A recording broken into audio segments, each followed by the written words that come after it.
Я одна буду. Ошондуктан жанагы кодекстерден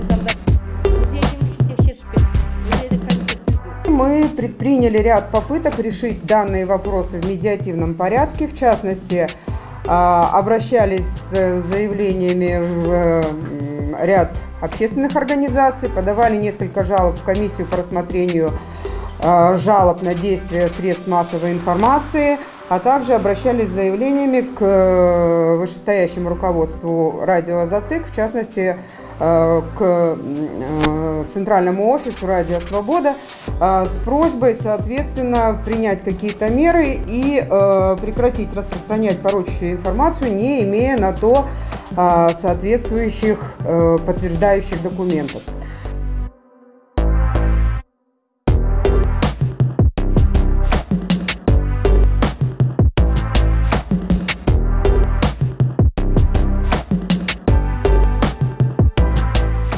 Если мы помним, то в первом расследовании были представлены ряд документов, вернее,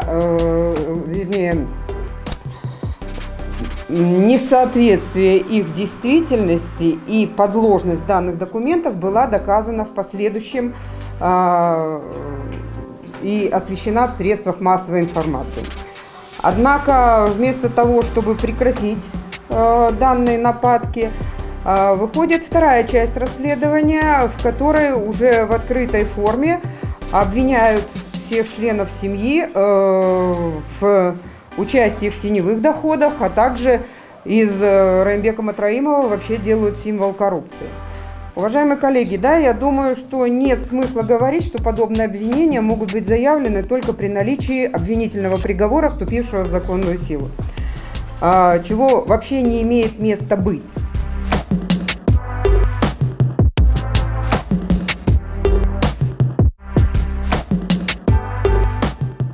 Любому терпению приходит конец.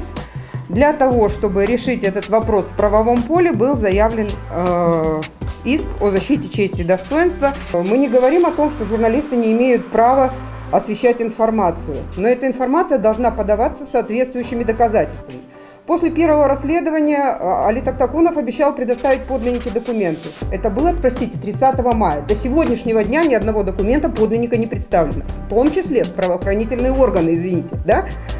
И более того, сам Али Тактакунов не является на допросы по уголовному делу, то есть он скрывается от дачи показаний для следствия.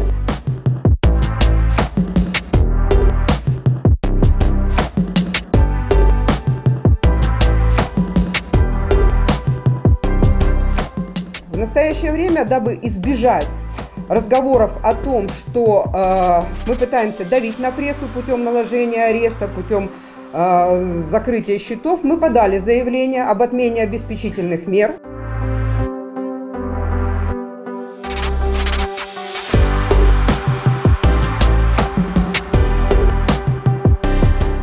Если идет транзитный груз, то он идет, извините, под надзором того, в том числе того таможенного органа, в чью страну оно приходит.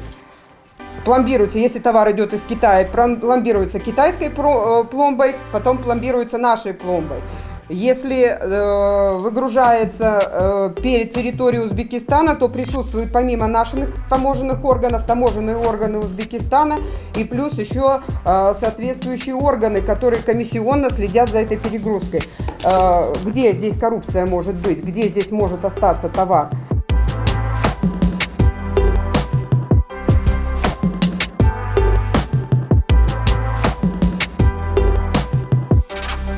Мы намерены все несоответствующие действительности сведения оспаривать в суде. И все доказательства будем представлять в ходе судебного разбирательства.